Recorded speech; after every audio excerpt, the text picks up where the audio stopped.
would handle a case, in a big major case, it would work out to somewhere around $10 an hour. And at that time, I mentioned that the federal government, who's here from the federal government? Rise up here. They were paying lawyers $90 an hour. Right? Now I'm going to bring you to the present here about a case that I heard. Oh, I know that was. Thank you for explaining it. My time is still going. A case in the present. A defense attorney called me. This is how I know about it. He thought for some reason I would have the ability to help him with my former stupid office. And he thought perhaps I could talk some sense into these idiots that he was dealing with. None of you ever talked about your prosecutors like that, do you? Very well. You would never admit it. Yeah, thank you.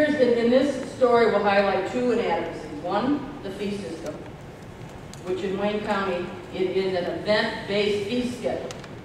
So that it doesn't matter how much effort you put into a case, before the preliminary examination, once you come to the preliminary examination, you're going to get paid $90.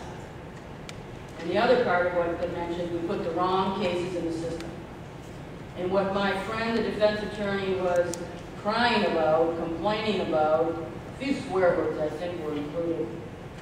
Why had the prosecutor's office charged this mentally incompetent young man, he had autism and some other issues, with a felony?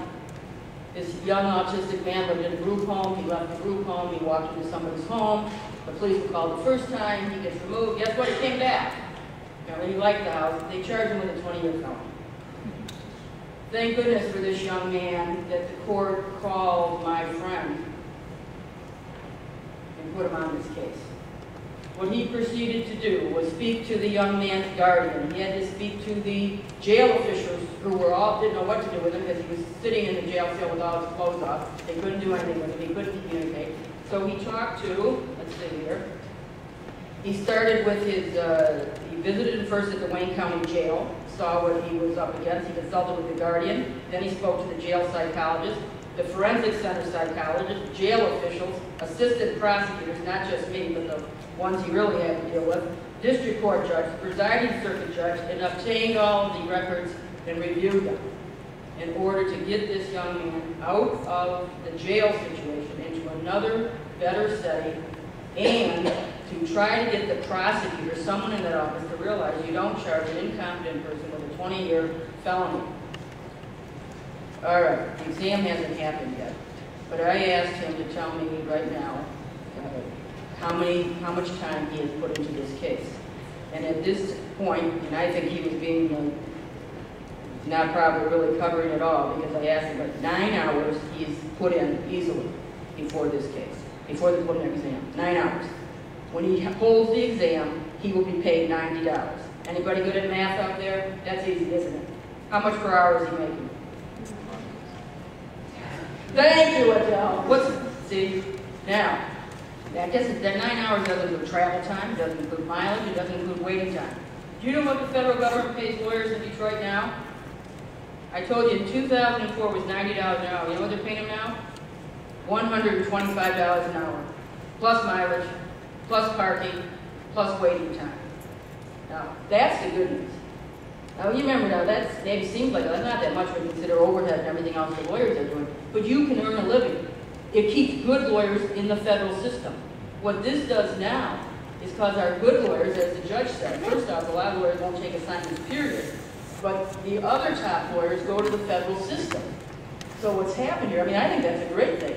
I'd like the federal government to pay all defense lawyers that fee, assuming that they follow the 10 principles that the ABA has set out so long ago for the effective delivery of the defense system. Do you know what low bid means? Any of you would, I remember I worked for the Wayne County bureaucracy. It used to drive me nuts. Everything we purchased was low bid. This meant you got Post-it notes that don't stick, legal pads without lines. This is a low bid mentality. Now, it's one thing when my Post-it notes don't stick, but when I read recently that the circuit court was so proud of themselves of all the money that they had saved this year, and that said they should be rewarded somehow with a new court building. Do you know how they saved that money? Off the backs of the indigent. They low bid their defense system out. Instead of the Legal Aid Defenders Association having that bid, because they refused to take on additional cases without more money and more lawyers, they lost the contract, just like that. Low bid. Well, you know how the post-it notes don't stick, and the legal pads aren't right, and guess what? The lawyering isn't right either when you don't have a proper system. We need money from the federal government, but more importantly, we need leadership.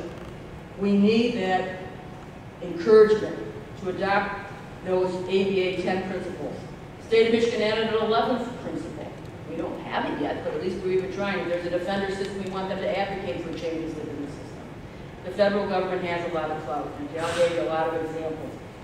Make it better, give us more money, a better system. When our justice system isn't correct, it hurts all of us. If there's no integrity, people cannot rely on it. And as a prosecutor, my worst nightmare is that an innocent person goes to prison. And I think most prosecutors feel that way, but how do you make that a reality? That we can do everything we possibly can to make sure that it doesn't happen. And the best way is to have the best lawyers on both sides.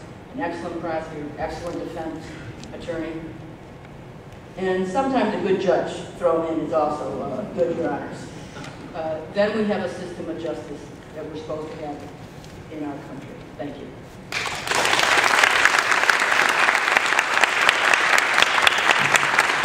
Thank you, Nancy.